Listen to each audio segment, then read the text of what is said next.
So this is part 2 of the section 11.1 notes. And so we are looking at probability. So we're going to look specifically at theoretical probability in the rest of this section. So remember back on the previous page, our theoretical definition was calculations based on the assumption that outcomes are equally likely. Meaning if we toss a coin 10 times, we expect 5 of those times will land heads and 5 of those times will land tails.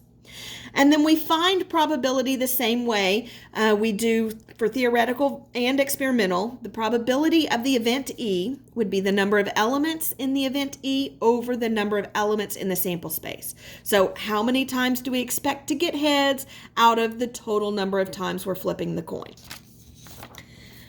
So recall at the top of the next page here that the probability to find the P of A this time instead of P of E, same thing, just different variable, we would find the number of elements in A over the number of elements in S. The way what we want can happen over the total number of things that can happen. So a few notes before we get into finding probabilities. Equally likely, remember the probability, theoretical probability was that the assumption that outcomes are equally likely. So what equally likely means is that the chance of any one outcome is just as likely as the chance of another. They have the same chance of occurring. You have the same chance of getting a heads as you do getting a tails. Heads and tails are equally likely. If you roll a die, you've got the same chance of getting a 1 as you do of getting a 5. A 1 and a 5, and a 2 and a 3 and a 4 and a 6. They are all just as likely to happen. The number 2, the sum of the probabilities of all possible outcomes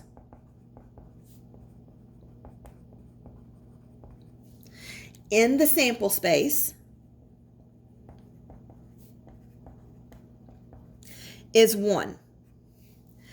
Meaning if we find the probability for each outcome in the sample space and add all those probabilities up, we should get 1. For example, the chance of getting a heads when you toss a coin is 1 out of 2. 1 head out of 2 possibilities.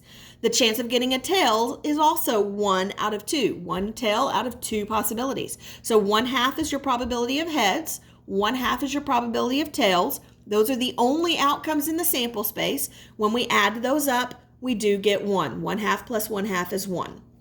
Same thing with rolling a die. We've got 1 out of 6 is the option for getting a 1. 1 out of 6 is the option for getting a 2. 1 out of 6 is the option for getting a 3. 1 out of 6 is the option for getting a 4, a 5, and a 6. And so 1/6 plus 1/6 plus 1/6 plus 1/6 plus 1/6 plus 1/6 gives you 1. And so no matter what your sample space is, if you find the probabilities of all of the outcomes, each outcome, and you add them all up, you should get 1. That's your total sample space. It should have a probability of 1, always. On number 3, a certain event will occur and has a probability of 1. A certain event means it is certain. There's no possible way for that event to not occur. It will occur every single time. For example, it might be something like the probability of a chocolate M&M. If we're drawing an M&M from a bag of chocolate M&Ms, the probability of getting a chocolate M&M is 1. It's certain. The probability of rolling a number less than 7 when you roll a die would also be 1. It is absolutely certain that when you roll that die, no matter what number comes up, it will be less than 7. An impossible event is an event that will not occur. No matter what, it will not occur. It has a probability of 0. It's something that will never happen. So, for example, it might be the probability of drawing a purple M&M. In our bag of normal M&Ms, you're not going to draw a purple one. that would never happen. It would have a chance of 0. Drawing a Skittle out of a bag of M&Ms, not going to happen. That would be a chance of 0.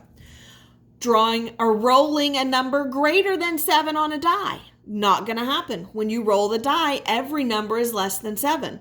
Rolling a number greater than 7 would have a probability of 0, will not happen. And so putting these 3 things together, it turns out that no matter what your event is, your probability will be between 0 and 1 inclusive, always.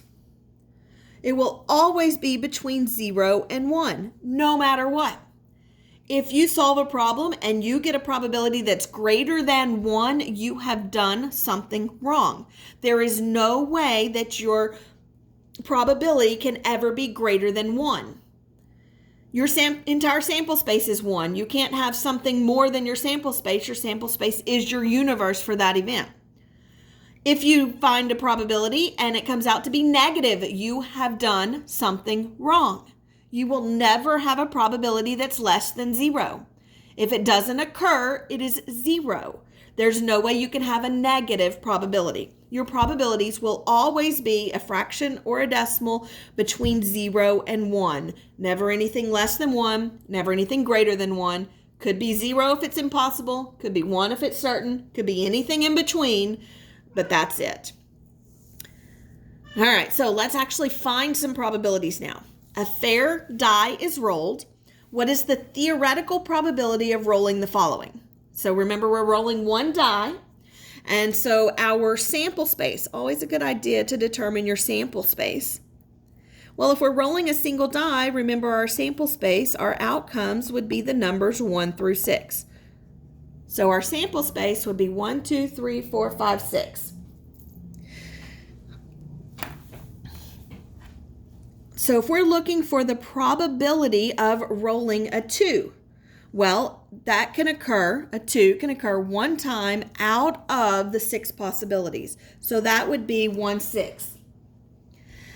If I'm looking for the probability of rolling an odd, well, notice we're looking for odd numbers. So that would be a 1, a 3, and a 5. So we've got 3 possibilities for an odd number out of the 6 total outcomes. If I'm looking for a number less than 10, notice every single one of these is less than 10. So that would give me a probability of 6 out of 6, which is 1.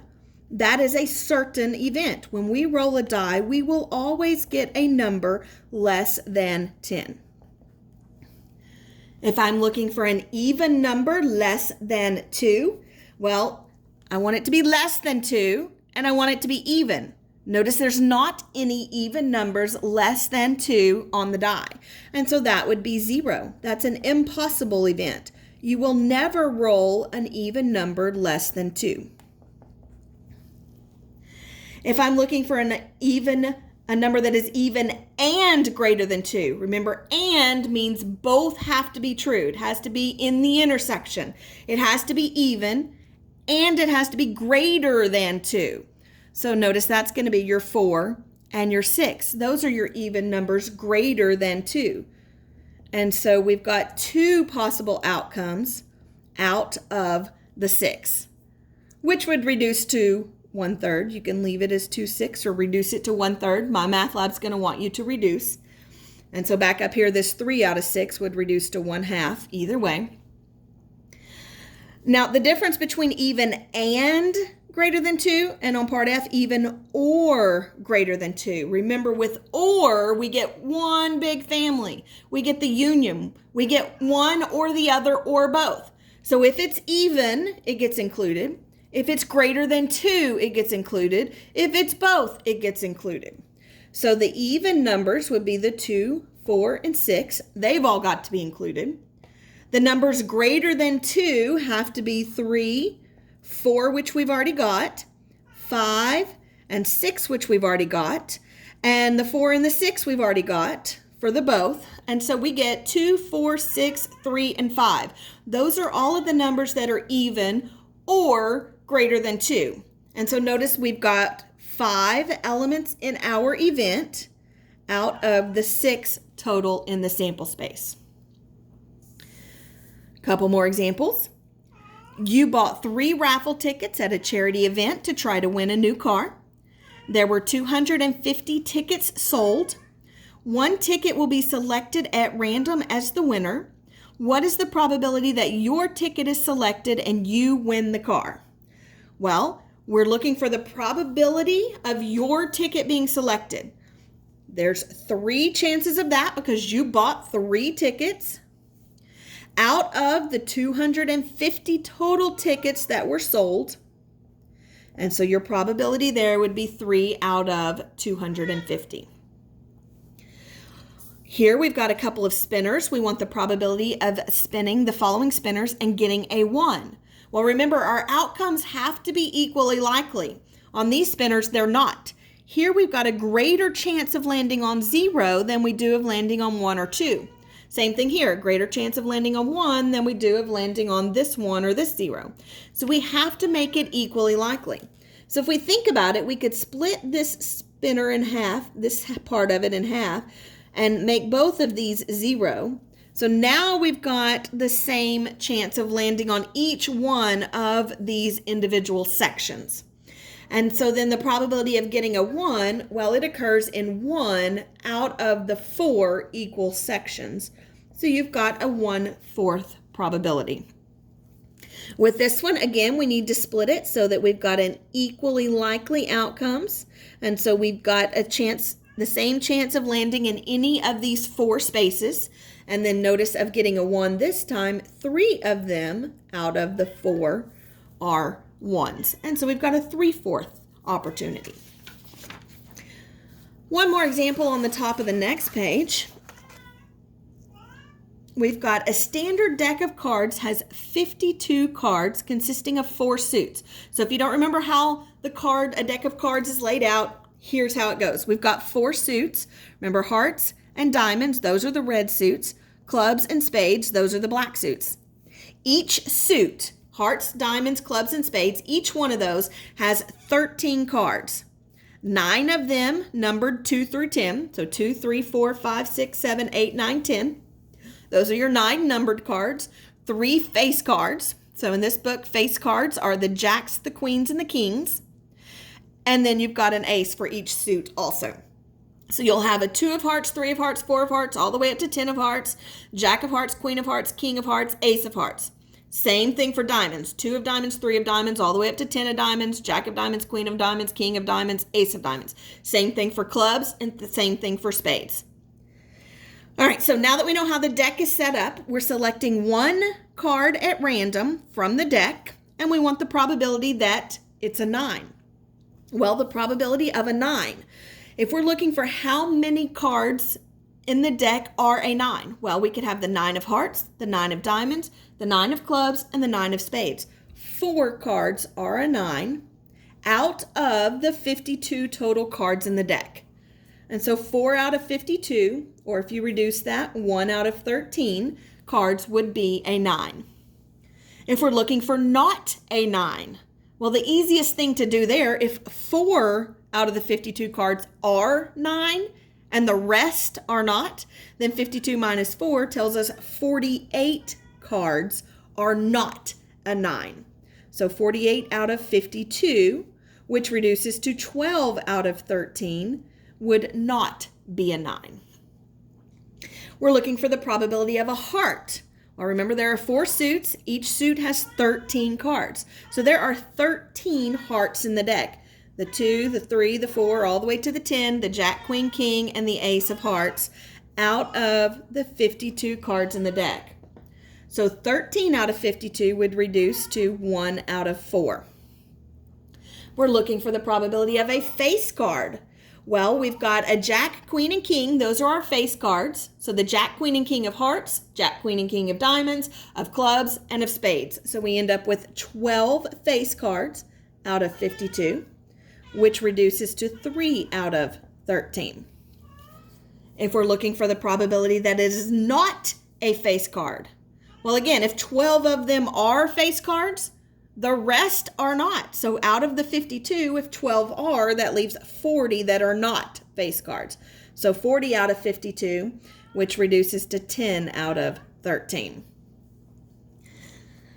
All right, we're getting into some of the or and here. If we want a heart or a diamond, remember that's going to be any card that's a heart, any card that's a diamond, any card that's both. Well, we've got 13 hearts, we've got 13 diamonds, so that leaves 26 total cards that are either a heart or a diamond. 26 out of the 52, which would reduce to 1/2. Half of the deck is a heart or a diamond. If we want not a heart or a diamond, well, not a heart or a diamond would mean that it would have to be a club or a spade. It's got to be the other half of the deck, the other 26 out of 52 cards. Notice the difference there between a heart or a diamond, a heart and a diamond. Now remember, we're drawing one card out of the deck. It is not possible to draw one card and it be both a heart and a diamond at the same time. Cannot happen. That is an impossible event. There are 0 cards out of the 52 that are both a heart and a diamond. And so that would give us a 0 probability. If I want a number greater than 6, okay, so be careful here. We want a number. So we're not counting Jack, Queen, King, and Ace. Those are not numbers. But we want it greater than 6. Remember, our deck goes from 2 through 10 on the numbers. So greater than 6 would mean the 7, 8, 9, and 10. So the 7, 8, 9, and 10 of hearts, of diamonds, of clubs, and of spades. So 16 numbers greater than 6 in the deck out of the 52 cards would leave us a probability of 4 out of 13 when we reduce. And then lastly, not a number greater than 6. Well, if we want it to be not a number greater than 6, that doesn't say that it can't be a Jack, Queen, King, or Ace. It can, because those are not numbers greater than 6. Basically, we want everything from the deck except these 16 cards. So again, we could subtract 52 minus the 16. That leaves, if there are 16 cards that are numbers greater than 6, that leaves 36 cards that do not fall in that category. 36 cards that are not numbers that greater than 36. And then 36 out of the 52 would reduce to 9 out of 13.